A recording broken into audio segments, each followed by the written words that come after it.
friends of my late brother Curtis.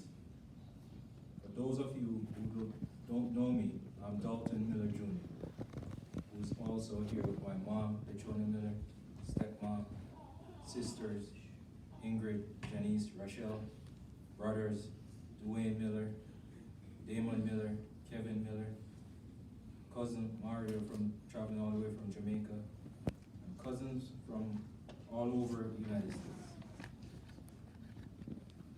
Curtis is a common English name given and surname derived from the old French word courte or modern French word courtois, which means polite, courteous, well-bred. My brother lived a life full of remarkable attributes and was consistent in his personal and professional circle. When I think of Curtis, immediately thoughts of honesty, uprightness, decency, fairness, honorableness visit my understanding. Curtis had a solid moral compass which guided his love practice and vision for his family. All his moves, strategies, and decisions were all tied to his beautiful family. I can't recall any conversation without reference to his family, faith, social justice, the next challenging goal on the ladder of success, and most importantly, the current state of the Jamaican and American economy. He was a true and astute businessman in every sense of the word. Curtis' level of intellect was surely sharp, and one can argue that it was very close towards the 8th to 9th region. I am still amazed of how he was able to balance family life and accomplish many milestones in the world of business. According to the 48 Laws of Power by Robert Greene, Law 28 states, enter action with boldness, judgment. If you are unsure of the course of action, do not attempt it. Your doubts and hesitations will infect your execution. Timidity is dangerous. Better to enter with boldness. Any mistakes you commit through audacity are easily corrected with more audacity. Everyone admires the bold. No one honors the timid.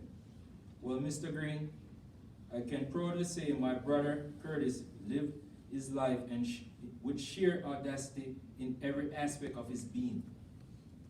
Even the way he dressed told you, I'm here for serious business. Curtis' philosophy was to do the task right the first time.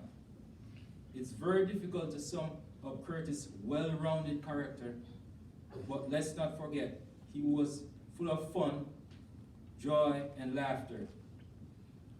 The effect of his character that I described earlier to you can be linked back to his formative years in Jamaica.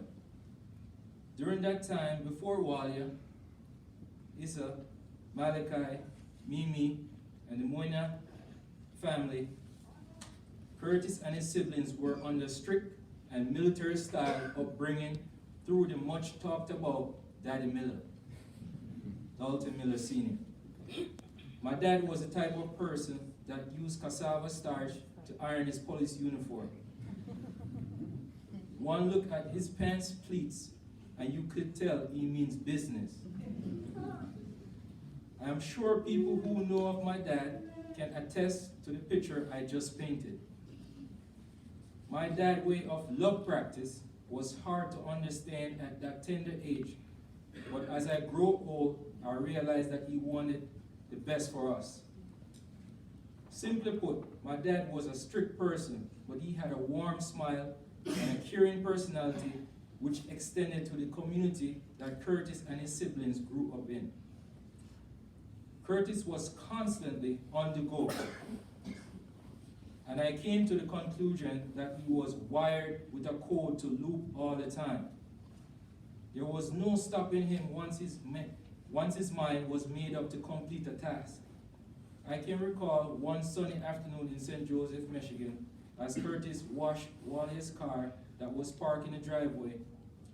By the way, this was just after he finished mowing the lawn that he took much pride in doing. There was a vivid imagery of my dad also working in the yard in St. Mary, Jamaica. I said to myself, apples doesn't fall far from a tree. Curtis' activities were never ending. There was always something pending on his agenda. I usually say, bro, you must take a break, you know. His response would be a bright smile. Law 34, be royal in your own fashion. Act like a king to be treated like one. Judgment, the way you carry yourself will often determine how you are treated. In the long run, appearing vulgar or common will make people disrespect you. For a king respects himself and inspires the same sentiment in others. By acting regally and confident of your powers, you make yourself seem destined to wear a crown. In addition to Curtis' duty to take care of his family, there was a secret sauce of charisma in the mix of his personality. I'm sure Wally can attest to that statement. Within minutes of entry to any room, from his time at Boscoville Beach Hotel in Jamaica to St. Joseph, Michigan, or Elkhart in Indiana, he could spread positive energy with his magnetic story time and message about life in general. He surely had the gift to talk, but he would make sense to his listeners. Curtis' wisdom was bigger than him and beyond his years. I've learned a lot from you, bro, and I still use the knowledge that you have sown years ago. Bro, I'm proud of you, and I'm glad I didn't wait until today to tell you how I feel. This is just a reminder. You have impacted many lives with your zest for life. Physically, your power of consciousness is not here, but let me assure you that your seeds of inspiration are alive and will live forever and ever, even after my time. People will be talking about the love you have practiced in this experience called life. Fair winds and fallen seas, bro. Special thanks to all the families and friends who prayed for us and reached out in many ways. We appreciate your words of encouragement and strength in our time of loss.